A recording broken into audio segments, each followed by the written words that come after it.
ایک ایسا شخص جس نے سب کچھ قربان کیا. ایک ایمانداری اور وفاداری کیا ہوتی ہے اگر ہم سب نے کسی سے سیکھا ہے تو اختر الایمان صاحب سے سیکھا ہے.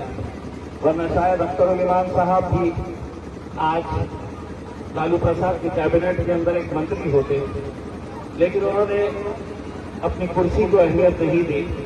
انہوں نے یہ کہا کہ جس عوام نے جس بھروسے اور یقین کے ساتھ مجھے چن کر دیا ہے، ان عوام کی بھلائی کے لیے میں جو کچھ بھی کر سکتا ہوں بغیر اپنا ذاتی مفاد دیکھے ہوئے، بغیر اپنا خود کا ڈیولپمنٹ دیکھے ہوئے میں اپنے چناوی شیتر کا ڈیولپمنٹ کیسے کر سکتا ہوں.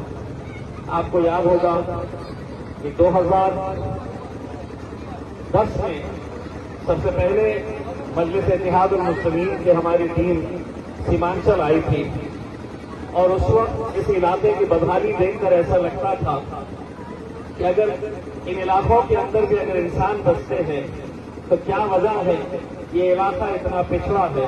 نہ سڑکیں تھی، نہ بجلی تھی،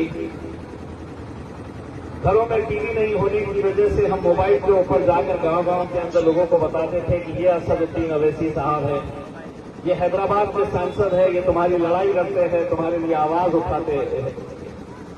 یہ 15 سال پہلے کی بات ہے، اور آج الحمدللہ یہ فرق ہمیں دیکھنے کو مل رہا ہے. ہم کسی بھی گاؤں میں چلے جائیں، چھوٹے سے چھوٹے طبقے میں چلے جائیں، کسی بھی گلی میں چلے جائیں، کتنا بھی بزرگ شخص ہو یا ہماری مائیں اور بہنیں ہو یا چھوٹا بچہ کیوں نہ ہو، یہ ہمیں دیکھتے ہیں اور کہتے ہیں کہ یہ پتنگ چھاپ والے ہیں یا اویسی کی پارٹی والے ہیں.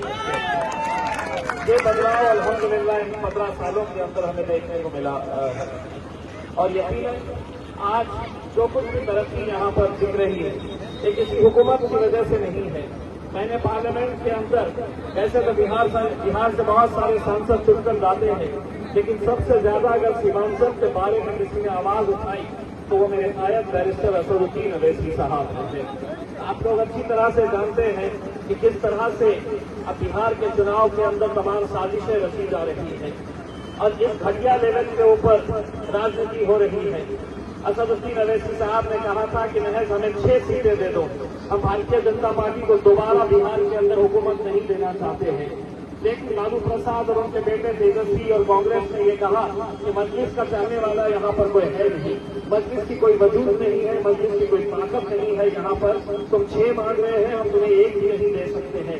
انشاءاللہ 11 تاریخ کے دن آپ لوگوں کو ایک ووٹ دے کر یہ پیغام دینا ہے کہ اسد الدین اویسی کو چاہنے والے کتنے لوگ بہار کے اندر ہیں.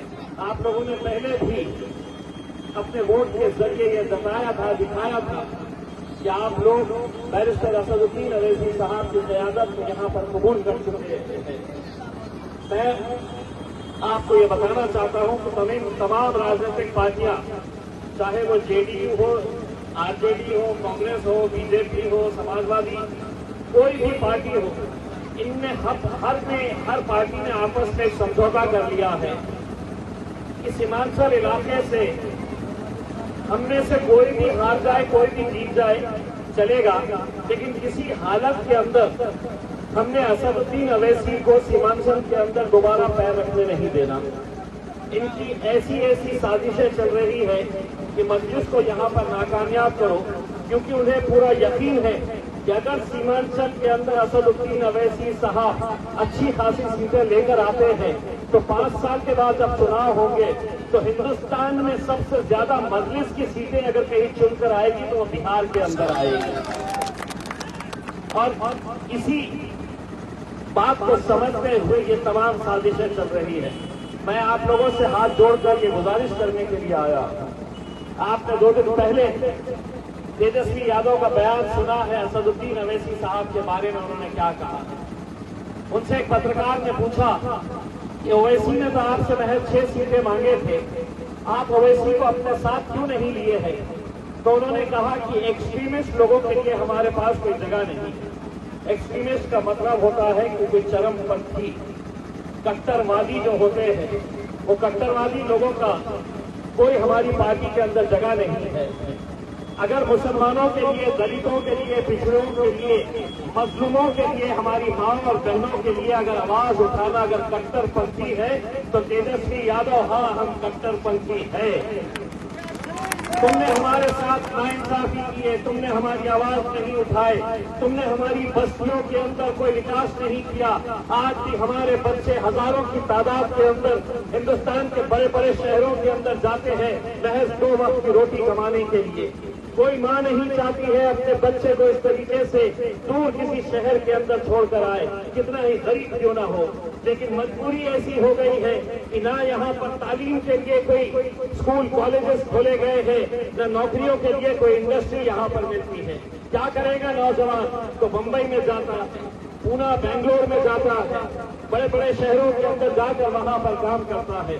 لیکن پورے ہندوستان کو آج یہ بات پتہ چل گئی ہے، اگر بہاری نوجوان اگر ممبئی سے باہر ہو گیا تو ممبئی ٹھپ ہو جائے گی، ممبئی چل نہیں سکے گی۔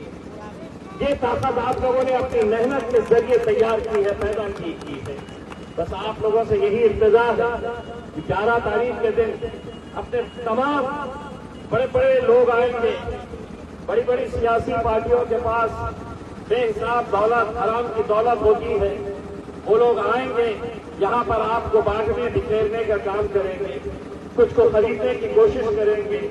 میں آپ لوگوں سے التجا کرنا چاہوں گا، اختر الایمان صاحب اگر یہاں پر جیتتے ہیں تو اس جیت کا سب سے بڑا فائدہ اگر کسی کو ہوگا تو وہ میرا قائد بیرسٹر اسد الدین پارلیمنٹ کے اندر محسوس ہوگا۔ اور یہ لوگ نہیں چاہتے ہیں کہ اکیلا جو شخص ہم کو آئے دن ادھیڑ کے رکھتا ہے یہ دوبارہ وہاں پر اس کی آواز دکھتے۔ میں تو انتظار کر رہا ہوں کہ 11 تاریخ کے دن نوجوان بچوں جاؤ، پولنگ بوتھ کے اوپر جا کر 5 نمبر کا بٹن ہے، اس بٹن کے اوپر مہر لگاؤ اور انشاءاللہ ہمیں بھی موقع دو کہ 14 تاریخ کے دن جب بہار کے سیمانچل کے امور علاقے کے اندر آپ لوگ جشن منائیں گے تو انشاءاللہ اورنگ آباد میں امتیاز جلیل نے بھی جشن منانا چاہیے۔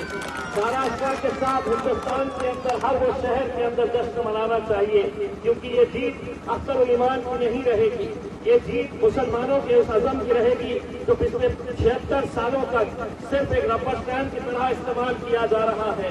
ہر 5 سال کے بعد وہ آتے ہیں، وہ آپ کو کہتے ہیں کہ ہمیں ووٹ دو، کبھی JDU آتا ہے، کبھی کانگریس آتے ہیں، کبھی RJD آتی ہے، 5 سال کے بعد آتے ہیں، آپ کو سپنے دکھاتے ہیں، خواب دکھاتے ہیں اور چلے جاتے ہیں۔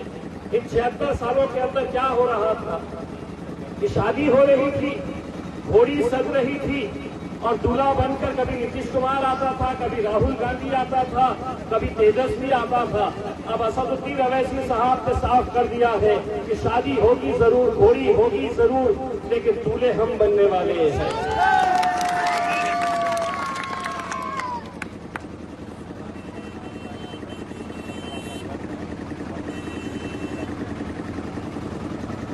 تو ہم اتنے سالوں تک جو بدلاؤ اس ملک کے اندر چاہتے ہیں وہ بہار کے اندر ہمیں دیکھنے کو مل رہا ہے۔ دوستو آج ملک کے اندر سب سے زیادہ نقصان اگر کسی نے کچھ کیا ہے تو بھارتیہ جنتا پارٹی کے نریندر مودی نے کیا ہے۔ آپ لوگ دیکھ رہے ہیں اس ملک کے اندر مسلمانوں کے تعلق سے کیا حالات پیدا کیے جا چکے ہیں۔ ہماری مسجدوں کو گرایا جا رہا ہے اور ہم خاموش بیٹھے ہوئے ہیں، ہماری درگاہوں کو صاف کر دیا جا رہا ہے، ہم خاموش بیٹھے ہوئے ہیں، ہماری بچیوں سے کہا جا رہا ہے کہ تم حجاب نہیں پہن سکتی، تم برقع پہن کے حجاب پہن کر کالج نہیں جا سکتی۔ یہ ہے بلڈوزر کے ذریعے ہمارے گھروں کو ہر روز گرایا جا رہا ہے، ہر روز ہمارے مذہب کے اوپر گالیاں دی جا رہی ہے، اور حد تو یہ ہو گئی ہے جس کی وجہ سے ہمارا وجود، ہماری پہچان، ہماری شناخت ہے، جس کے لیے ہماری جان قربان ہے، ہمارے نبی کریم صلی اللہ علیہ وسلم کے خلاف بھی گستاخی ہوتی ہے اور سارا ملک خاموش ہے، لیکن وہ خاموش رہ سکتے ہیں، ہم ایسی 50 کرسیوں کو ٹھوکر مارتے ہیں، ہم گستاخ رسول کو کبھی برداشت نہیں کریں گے اس ملک کے اندر۔ اسی لیے تمہارا بیٹا، تمہارا یہ بھائی جب گستاخ رسول ایک مہاراشٹر کے اندر تیار ہوا تھا تو میں نے بھی مہاراشٹر کی حکومت کو بتایا تھا کہ ہم ہر چیز برداشت کریں گے، ورنہ یہ اگر دوبارہ اگر ہوا تو ہم سڑک کے اوپر کیسا نکل سکتے ہیں تم کو بتائیں گے۔ یقیناً آپ لوگوں نے YouTube کے اوپر دیکھا ہوگا کہ ہندوستان نے ہی پوری دنیا نے اس کی دخل لی تھی کہ مسلمان سڑکوں پہ آیا ہے اپنے نبی کی محبت میں۔ میرے بھائی اس سے برے حالات اور ہو نہیں سکتے ہیں۔ اگر بہتری لانا ہے تو ہمارے تمام اختلاف کو بھولنا ہے۔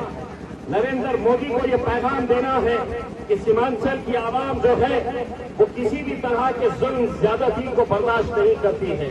تمہیں تیجسوی یادو کو ایک پیغام دینا ہے کہ تم نے 6 سیٹ ہماری ٹھکرایا تھا۔ 11 تاریخ کے دن امور کے نوجوان کیسے چھکے ماریں گے، اب دیکھنا تمہیں 14 تاریخ کے دن جب نتیجے آئیں گے تو تجھے سمجھ میں آئے گا۔ بس آپ لوگوں سے یہی اپیل کرنے کے لیے آیا ہے۔ 5 نمبر